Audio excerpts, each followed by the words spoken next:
Hola, en este vídeo vamos a realizar o vamos a analizar los aspectos relacionados con la evolución histórica del concepto de átomo. ¿Por qué es necesario hablar de la evolución histórica del concepto de átomo y no pasamos a describir lo que es un átomo? Pues porque en realidad el átomo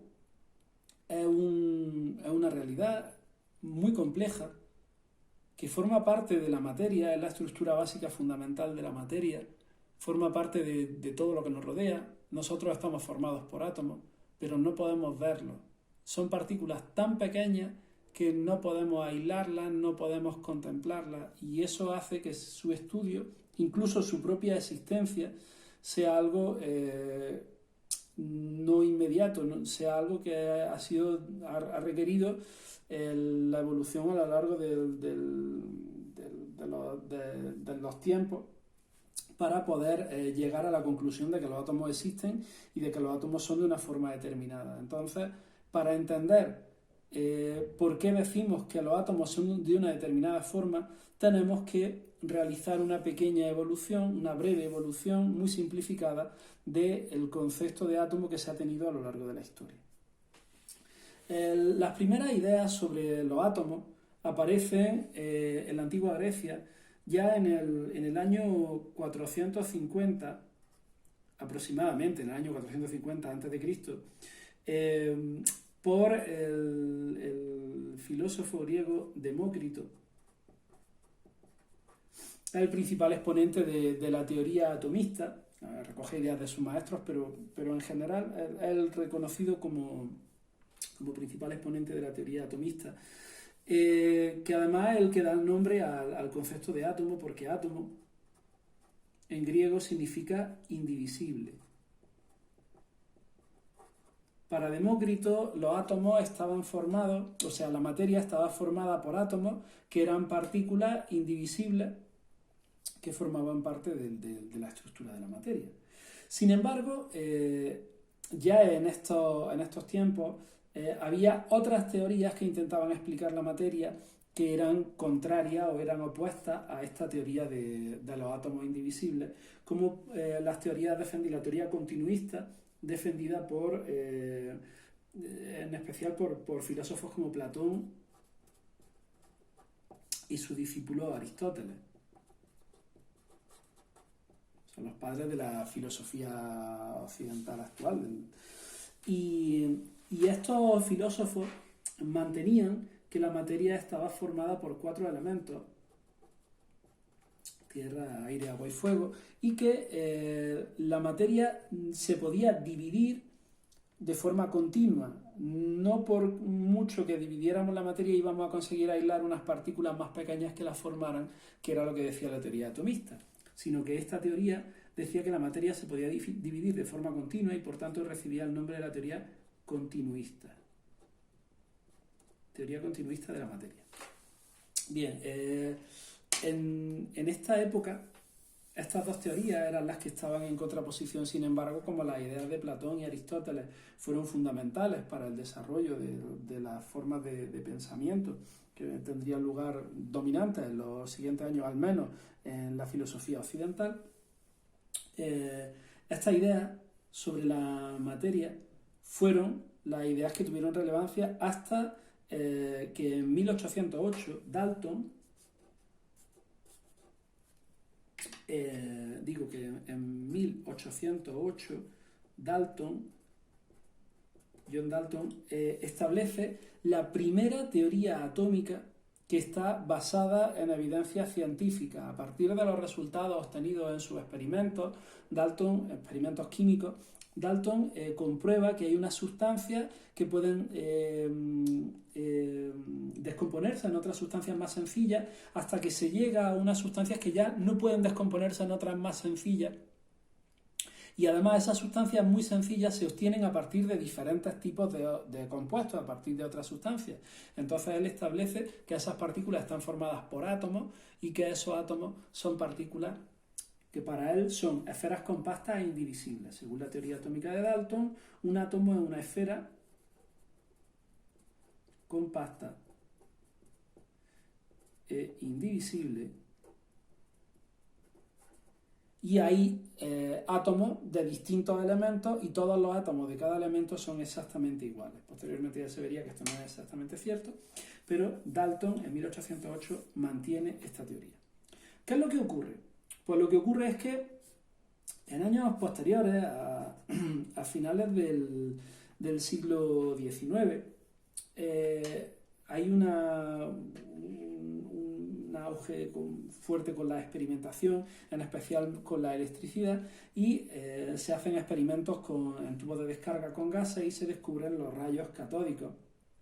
Y en 1897 Thomson descubre que los rayos catódicos son en realidad partículas más pequeñas a las que se denominan electrones. Entonces, estos electrones aparecen o tienen que formar parte de los átomos. Y para diseñar un modelo que explique que los átomos tengan electrones en su interior, Thomson tiene que hacer una modificación del modelo atómico de Dalton, que es el que se conoce como modelo atómico de Thomson, que aparece en 1904. Las fechas son orientativas, no es necesario que conozcáis esta fecha de memoria, pero es importante que tengáis una idea del momento histórico en el que aparecen estas distintas teorías y cómo desde el 450 hasta 1808 no hay cambio en la teoría que explica de qué está formada la materia, y a partir de 1808 ya veréis en los años siguientes cómo ocurren un gran número de cambios. En estos casi 100 años es cuando se descubre el electrón, pero ya veréis que a partir de 1904 los modelos atómicos van a cambiar con muchísima rapidez. Bueno, pues en 1904 Thomson tiene que establecer un modelo atómico en el que los electrones estén dentro del átomo, y él lo que hace es decir que el átomo está formado por una matriz positiva, una matriz de carga positiva, que en su interior contiene los electrones negativos. El átomo sigue siendo esférico, es una esfera que tiene los electrones, una esfera con carga positiva que tiene con los electrones incrustados en su interior. Esto es, en la Inglaterra de principios de siglo se conoció como el modelo del plum cake o el modelo del pudín de pasa. Para nosotros sería, por ejemplo, como una sandía o como los bollos estos, los antiguos dubás que se llaman los woki estos, un bollo de chocolate que tienen un bollo de masa que tiene incluidas dentro las pepitas de chocolate, pues algo así, algo parecido a eso. Sin embargo, en años posteriores los científicos siguen realizando una serie de experimentos y un grupo de científicos liderados por Rutherford realizan el experimento de la lámina de oro. Este experimento de la lámina de oro pone de manifiesto una serie de evidencias sobre el átomo que obligan a cambiar el modelo atómico. ¿Qué es lo que ponen en evidencia? Pues que la mayor parte del átomo está vacío y que la carga positiva está concentrada en el centro del átomo. Por tanto, Rutherford, después de realizar ese experimento, en 1911, establece el que sería conocido como el modelo de Rutherford, y según el cual el átomo está formado por un núcleo en el que se concentra la mayor parte de la masa del átomo y toda la carga positiva, y alrededor, girando en órbitas circulares, se encuentran los electrones. Los electrones estarían dando vueltas alrededor del átomo en órbitas circulares. Para diferenciar, a partir de ahora en los modelos atómicos vamos a pintar, por ejemplo, los átomos de... los núcleos de... el núcleo de verde, las zonas de carga positiva de verde, y los electrones de rojo. Bien. El modelo de Rutherford, como decimos, dice que el átomo está separado en un núcleo que contiene toda la masa y la carga positiva, mientras que en el exterior del núcleo, que la mayoría, por fuera del núcleo, la mayor parte del átomo está vacío y ahí van a estar los electrones en lo que se llama la corteza del átomo, y en ella se encontrarán, ya digo, los electrones, que son los que aportan la carga negativa. Y estos electrones, pues por similitud a los modelos planetarios, Rutherford propone que están girando alrededor del núcleo en órbitas circulares. Esto tiene unas pequeñas dificultades a nivel conceptual, porque de acuerdo con las teorías electromagnéticas, un átomo que girara una partícula con carga negativa que girara alrededor del núcleo iría perdiendo energía y acabaría colapsando, acabaría contactando con el núcleo, cayendo sobre el núcleo. Sin embargo, Rutherford postula que los electrones no pierden energía. Más adelante se realizan una serie de experimentos haciendo pasar luz, distintas radiaciones a través de los átomos, que son, y obteniendo una figura, una serie de imágenes de estos haces de luz, que es lo que se conoce como espectros atómicos, y que recogen una serie de líneas de colores o de líneas de color negro. Son radiaciones que son capaces de atravesar o que no son capaces de atravesar a los elementos, a los átomos, o bien que son capaces de emitir los átomos, y estas líneas están directamente relacionadas con la estructura interna de los átomos. Y de acuerdo con el modelo de Rutherford, para el cual los electrones pueden estar a cualquier distancia del núcleo, no hay forma de explicar los espectros atómicos. Por eso, para poder explicar los espectros atómicos, Bohr en 1913 Bohr establece un nuevo modelo atómico en el que propone que el átomo está formado exactamente igual que el de Rutherford por un núcleo positivo que contiene la mayor parte de la masa y la carga eléctrica, y una corteza en la que están los electrones girando en órbitas circulares alrededor del núcleo, pero el modelo a nivel descriptivo es exactamente igual que el modelo de Rutherford, pero Bohr realiza una serie de postulados, entre los cuales podemos destacar que solo unas órbitas son posibles, es decir, los electrones no pueden estar a cualquier distancia, en cualquier órbita dando vueltas alrededor del núcleo, sino que hay unas órbitas que son estables, en las que estos electrones no pierden energía cuando giran alrededor del núcleo y por tanto no chocarían contra el núcleo, es decir, solo electrones en unas pocas órbitas posibles. Este modelo permite explicar los espectros atómicos, puesto que como los electrones están en unas órbitas concretas determinadas a unas distancias, tienen unas energías concretas y determinadas. Si un rayo de luz de los espectros atómicos llega y toca el electrón saltará a otra órbita, y esa diferencia de energía se corresponderá exactamente con el rayo de luz que es capaz de absorber o emitir el átomo. Es decir, esta explicación de que haya unas pocas órbitas posibles es lo que permite justificar la existencia de los espectros atómicos. Obviamente el modelo de Bohr es muchísimo más complejo, matemáticamente es mucho más complejo. Estos modelos que aquí estamos explicando a nivel simplemente cualitativo tienen un desarrollo cuantitativo muy importante, tienen una serie de cálculos matemáticos que permiten explicar las observaciones experimentales tomando como referencia la característica de los modelos. Sin embargo, ya os digo que aquí simplemente estamos haciendo una descripción meramente cualitativa, solo explicando descriptivamente cómo es el modelo y de forma muy breve. Pero ya os digo que los modelos son muy complejos a nivel matemático y permiten explicar, o los datos a través del modelo se corresponden con los datos experimentales que se observan para distintas observaciones, para distintos experimentos que se realizan. Bien, sin embargo, el modelo de Bohr falla porque falla para átomos complejos y falla porque se realizan mejoras en los espectros atómicos, en los espectros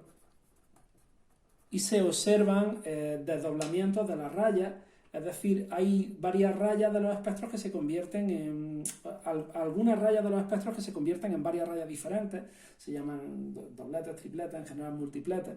y esto no puede ser explicado por el modelo de Bohr. Para ello, Sommerfeld en 1915 realiza una modificación. Sommerfeld en 1915 va a realizar una modificación del modelo de Bohr en el que va a seguir estando constituido el átomo por una matriz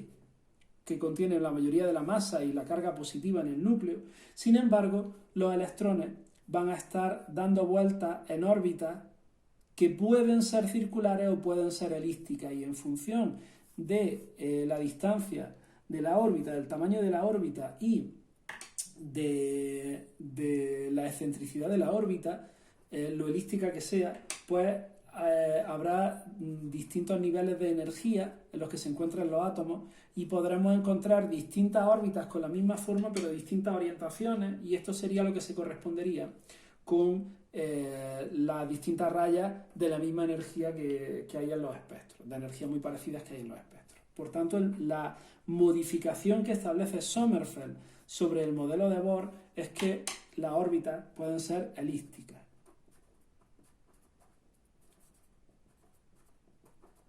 Sin embargo, para Sommerfeld el átomo sigue estando formado por una matriz positiva que contiene la mayoría de la masa del electrón y toda la carga positiva, y los electrones dando vueltas alrededor. Este modelo de Sommerfeld se va a ver modificado por varias causas. La primera de las causas es que en 1918 Rutherford, que sigue realizando distintos experimentos con partículas radioactivas, va a descubrir los rayos canales, que son rayos opuestos a los rayos catódicos, que ya se conocían, pero consigue o le da la interpretación apropiada a estos rayos, diciendo que son otras partículas muy pequeñas positivas que existen dentro de los núcleos, y a partir de experimentos radioactivos con partículas radioactivas permite aislarlos y determina que existen de forma independiente y les da el nombre de protones. Por tanto, Rutherford en 1918 descubre o demuestra la existencia de los protones como partículas independientes, partículas individuales, partículas que forman parte del átomo. Esto hace que sea necesario imponer una modificación a los modelos anteriores, en los que el núcleo estaría formado por unas partículas positivas, y luego tiene que haber otras partículas diferentes que no se sabe exactamente qué son, pero tienen que estar para poder justificar, para poder explicar la masa del átomo, porque simplemente con los protones no podría explicarse la masa de los átomos, tiene que haber otras partículas diferentes de los protones. Además de esto, hay una serie de teorías, distintas teorías de distinta naturaleza, como puede ser la teoría cuántica de Planck, la dualidad onda-corpúsculo de de Broglie,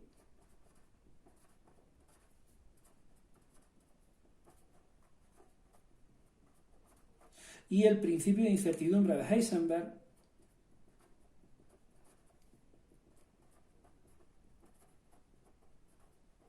que son las bases del nuevo modelo que se conocería como mecánica cuántica, y que establecen, por una parte, que la energía se transfiere en cuantos de energía, que se conocen como fotones, que las partículas pueden en su movimiento ser estudiadas o ser consideradas como ondas y como partículas a la vez de forma simultánea, y que no es posible conocer con exactitud la posición y la velocidad de un electrón. Esto hace que en los modelos anteriores, en los que los electrones se consideraban partículas con movimientos muy precisos, definidos, en los que describían trayectorias circulares o elípticas perfectamente definidas, no sean válidas, puesto que el electrón no se sabe bien exactamente dónde está, ni cuál es su velocidad, ni cómo es su movimiento, si se está moviendo como una onda o como una partícula, y por tanto, a partir de 1925, dos científicos, Heisenberg y Rödinger,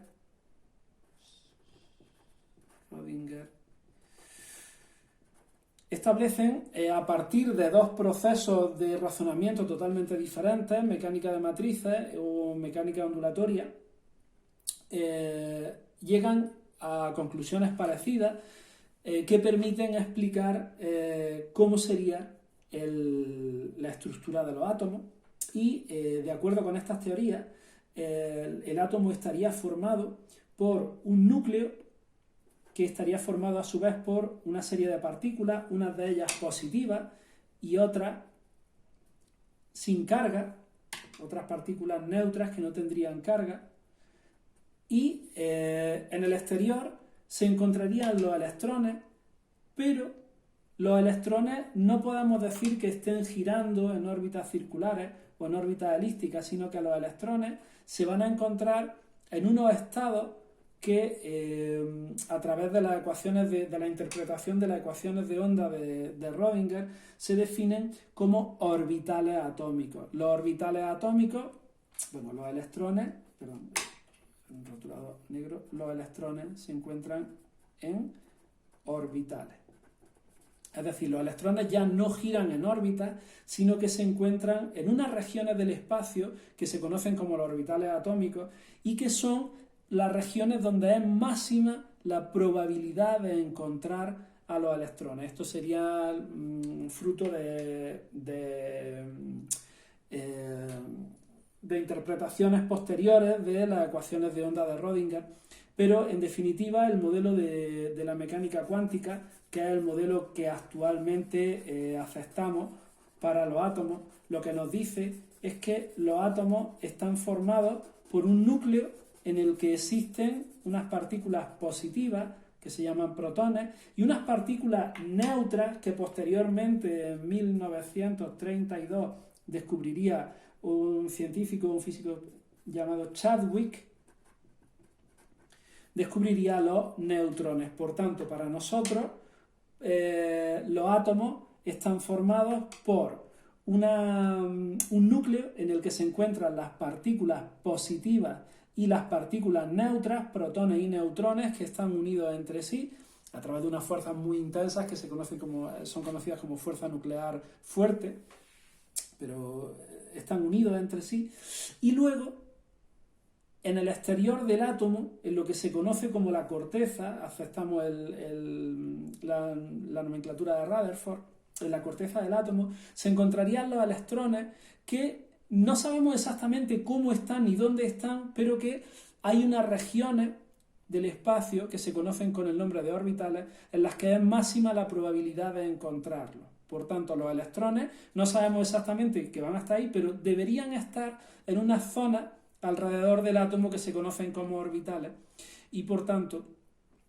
aunque no sepamos bien exactamente dónde están, sabemos que van a estar en el exterior del átomo, en la zona de la corteza. El átomo está formado por el núcleo, por la corteza, en su mayor parte está vacío. En el interior están las partículas, en el interior del núcleo están las partículas positivas y las neutras, protones y neutrones, y en el exterior estarían los electrones. Teorías más recientes han demostrado o parecen demostrar que los protones y los neutrones están formados a su vez por unas partículas más pequeñas que se conocen con el nombre de quarks, pero en definitiva esto no altera al modelo atómico de la mecánica cuántica, puesto que la estructura interna de los protones y de los neutrones no afecta al modelo atómico en el que los protones y los neutrones están formando parte del núcleo atómico. Esto hace que a día de hoy la teoría atómica aceptada sea la teoría atómica de la mecánica cuántica, y por cierto no lo he puesto aquí, es la mecánica cuántica. Una teoría que además es muy compleja, es matemáticamente muy compleja, pero que al parecer permite explicar gran parte de los aspectos teóricos de los aspectos experimentales, que se han comprobado en los laboratorios. Y ya os digo que es la teoría que aceptamos en la actualidad. Por tanto, para nosotros, hoy día, un átomo está formado por una serie de protones y neutrones en el núcleo y una serie de electrones que están moviéndose alrededor, no sabemos exactamente cómo, pero que tienen unas zonas en las que deberían encontrarse, o es máxima la probabilidad de encontrarlas, que llamamos orbitales.